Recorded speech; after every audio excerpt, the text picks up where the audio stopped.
Hello everyone, welcome to Sanmarga classes. 18ನೇ ಪ್ರಶ್ನೆ. ಈ ಪ್ರಶ್ನೆಗಳಿಗೆ 6 ವಾಕ್ಯದಲ್ಲಿ ಉತ್ತರಿಸಿ ಅಂತ ಕೇಳಿದ್ದಾರೆ. ದೇಶದ ರಕ್ಷಣೆ ಎಂಬಂತಹ ಚಾಪ್ಟರ್ ಇಂದ ಭಾರತದ ವಾಯುಪಡೆಯ ತರಬೇತಿ ಕೇಂದ್ರಗಳನ್ನ ತಿಳಿಸಿ ಅಂತ ಹೇಳಿದ್ದಾರೆ ಮಕ್ಕಳೇ. ಭಾರತೀಯ ವಾಯುಪಡೆ ಇದರ ಧ್ಯೇಯ ವಾಕ್ಯವೇನು?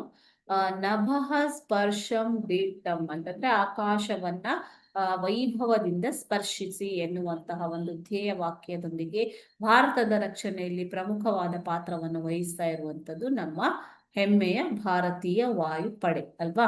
ಸೊ ಇದರ ತರಬೇತಿ ಕೇಂದ್ರಗಳು ಎಲ್ಲೆಲ್ಲಿವೆ? ವಾಯುಪಡೆಯ ತರಬೇತಿ ಕೇಂದ್ರಗಳು ಇರುವಂತದ್ದು ಏರ್ಫೋರ್ಸ್ ಅಕಾಡೆಮಿ ದುಂಡಿಗಲ್, ಹೈದರಾಬಾದ್, ತೆಲಂಗಾಣದಲ್ಲಿ. ಓಕೆ. ಎರಡನೇದಾಗಿ basic flying training school, Prayagraj, Uttar Pradesh. ಮೂರನೆಯದು ಏರ್ಮೆನ್ ತರಬೇತಿ ಶಾಲೆ, ಸಾಂಬ್ರಾ, ಬೆಳಗಾವಿ, ಕರ್ನಾಟಕ.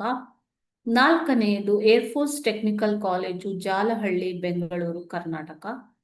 ಅದೇ ರೀತಿ college of air warfare, Secunderabad, Telangana. College of air warfare, Secunderabad, Telangana. Okay.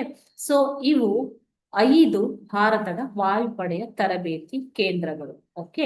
ಇದಲ್ಲದೆ ವಾಯುಪಡೆಗೆ ತರಬೇತಿ ನೀಡುವ ಇತರ 2 ಪ್ರಮುಖ ಕೇಂದ್ರಗಳೆಂದರೆ ಬೆಂಗಳೂರು ಹಾಗೂ ಹೈದರಾಬಾದ್. ಬೆಂಗಳೂರು ಹಾಗೂ ಹೈದರಾಬಾದ್. ಓಕೆ. ಇದನ್ನ ಬಿಟ್ಟು ಇತರ 2 ಕೇಂದ್ರಗಳು ಬೆಂಗಳೂರು ಮತ್ತು ಹೈದರಾಬಾದ್ ನಲ್ಲಿ ಇವೆ ಮಕ್ಕಳು. ಓಕೆ. Thank you.